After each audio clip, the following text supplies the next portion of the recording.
ओम नमः प्रणवार्थाय शुद्धज्ञानैकमूर्तये निर्मलाय प्रशान्ताय दक्षिणामूर्तये नमः। चिद्घनायमशेषाय वटमूलनिवासिने सच्चिदानन्दरूपाय दक्षिणामूर्तये नमः। ईश्वरो गुरुरात्मेति मूर्तिभेदविभागिने व्योमवद्व्याप्तदेहाय दक्षिणामूर्तये नमः। विघ्नेश्वराय वरदाय सुरप्रियाय लंबोदराय सकलाय जगद्धिताय नागाननाय श्रुतियज्ञ विभूषिताय गौरीसुताय गणनाथ नमो नमस्ते।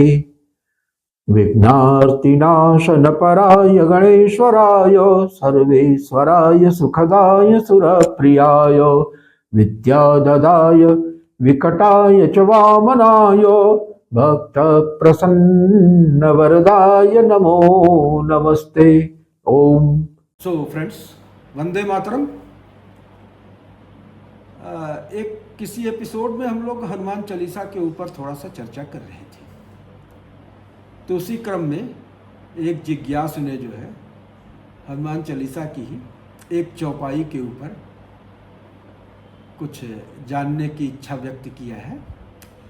और वो चौपाई क्या है कि जय जय जय हनुमान गोसाई करहु कृपा गुरुदेव की नाई।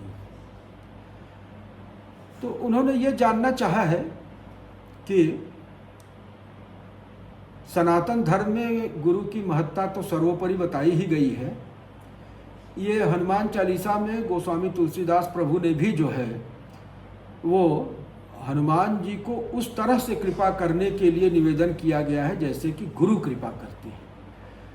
तो ये गुरु की कृपा और भगवान हनुमान जी खुद शिवांश हैं और उनसे शिव के रूप में कृपा न करते हुए गुरु के रूप में कृपा करने की बात कही गई। तो इसका मतलब कि गुरु की कृपा जो है कहीं शिव की कृपा से भी महत्तर होगी।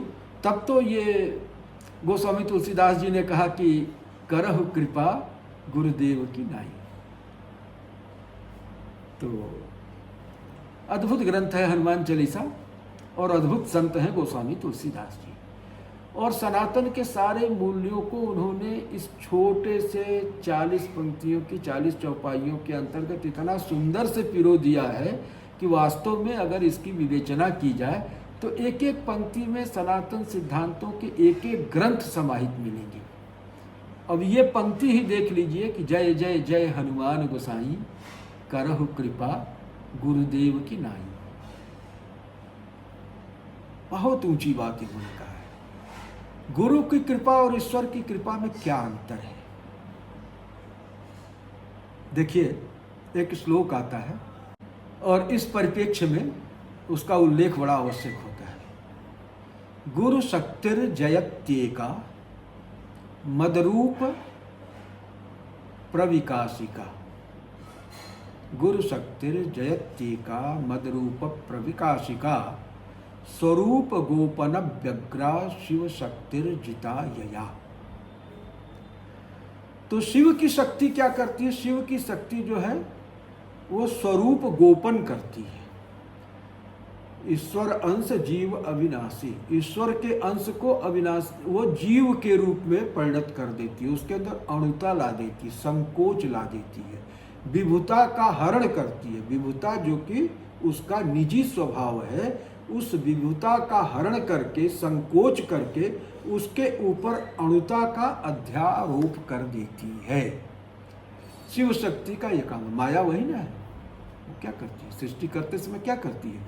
उसी के अंश को जो है वो अणु के रूप में परिवर्तित करके सीमित कर देती है। और गुरु की शक्ति क्या करती है? इस सीमित सत्ता वाले जीव को फिर असीमित सत्ता वाला बना देती है, उसको अपने स्वरूप में उपनीत कर देती है, उसको अपने उसकी स्वरूप में प्रतिष्ठा कर देती है। तो गुरु शक्ति जो है, जैसे एक बड़ा सा मकान है तो मकान में छत तक जाने के लिए सीढ़ी बनी होती है। तो उस सीढ़ी का क्या है, सीढ़ी का द्विधा उपयोग है। एक तो छत से नीचे आने के लिए, तो छत से नीचे आने के लिए एक एक सोपान नीचे आते आते आप जमीन पे आ जाते हैं।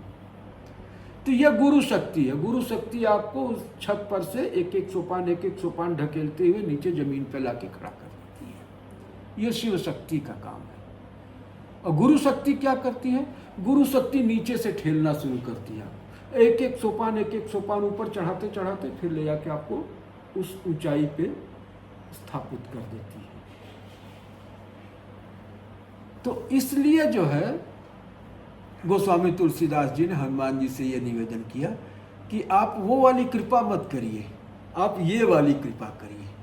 साधक क्या करता है, साधक जो है जब अपनी साधना शुरू करता है तो जीवात्मा को हृदय से ले आके मूलाधार में स्थित करता है। अब मूलाधार क्या है, वही त्रिकोण है। श्री विद्या के साधकों को पता होगा कि ये जो त्रिकोण है ये इसके अंदर परावाक है और 3 भुजाएं इसकी पश्चंती, मध्यमा और वैखरी है। ये जो परावाक है वही पराशक्ति है। तो वहाँ पे सुप्त अवस्था में हो गई, जब नीचे मूलाधार में आई तो सुप्त अवस्था में पड़ी होती है। तो इस सुप्त कुंडलिनी को जगाने का काम गुरु सत्ता ही करती है। और श्री विद्या के साधक जानते होंगे जो त्रिकोण चक्र है उस वहीं पे गुरुमंडल भी है, गुरु सत्ता भी वहीं पे है। क्योंकि शक्ति जहाँ भी होगी तो शक्ति का आधार भी वहीं पे होगा,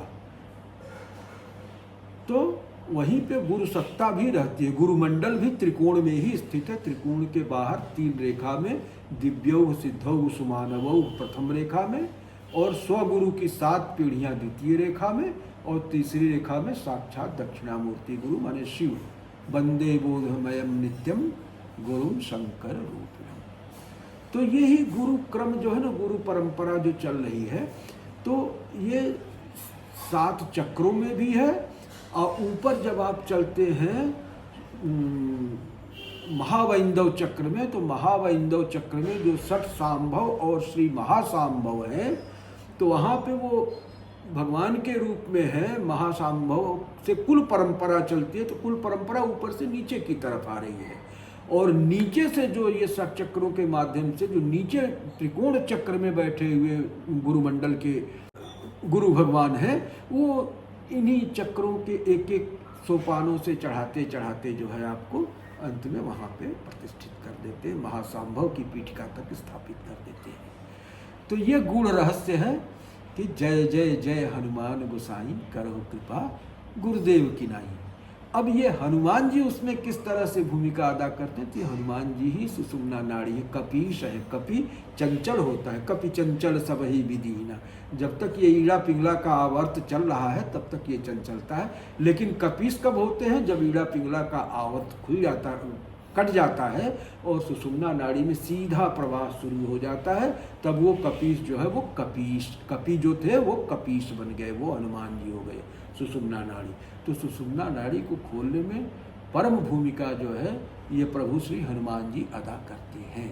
और इसीलिए हनुमान चालीसा में जहाँ भी दिखाया गया है कि इन्होंने जो है जीव का शिव से योग कराया, जैसे विभीषण का राम जी से कराया, सुग्रीव का राम जी से कराया, खोई ही जगत जननी को फिर वापस जो है वो राम जी से मिलवाया। तो वो सारा काम जो संसार के प्रवाह में पड़ के अपने स्वरूप से च्युत हो गए हैं, उनको भ्रांति पैदा हो गई है और देहात्म भाव से ग्रस्त हो गए हैं, देहात्म भाव अध्यस्त हो गया है उनके ऊपर, उनको लंका को जरा के माने उस देहात्म भाव का नाश करके सुषुम्ना में अनुप्रवेश देते हैं। राम दुआरे तुम रखवारे होत न आज्ञा बिन पैसारे। तो वो जो ब्राह्मी स्थिति है, ब्राह्मी स्थिति में पहुंचने के लिए सुषुम्ना के द्वार पे यही बैठे हुए हैं, और जब इनकी आज्ञा होती है तभी सुषुम्ना का द्वार खुलता है और साधक को सुषुम्ना के अंतर्गत प्रवेश मिलता है, जिसके माध्यम से वो सहस्रार और ब्रह्मरंध्र तक की यात्रा पूरी करता है। तो ये हनुमान चालीसा जो है ना, देखने में जितना साधारण और सामान्य लगता है, वास्तव में अगर इसका तत्वतः विवेचन किया जाए तो इसकी एक एक पंक्तियाँ इतनी गूढ़ हैं, इतनी योग शास्त्र और तंत्र शास्त्र से भरी हुई हैं, और इसीलिए ये सिद्धियों का आगर है। कोई भी समस्या सामान्य गृहस्थ की ऐसी नहीं है जो हनुमान चालीसा के विधिवत अनुष्ठान से हल न हो जाए।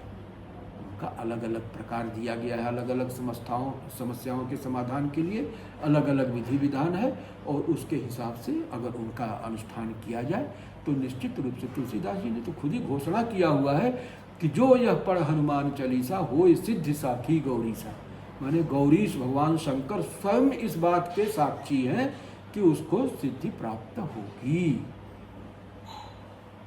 तो झूठई बंदी महासुख होई, नासय रोग हरै सब पीरा, है?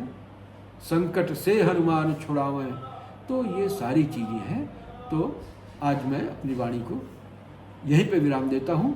इन्हीं शब्दों के साथ ओम पूर्णमदः पूर्णमिदं पूर्णात् पूर्णमुदच्यते पूर्णस्य पूर्णमादाय पूर्णमेवावशिष्यते। ओम शांति शांति शांति।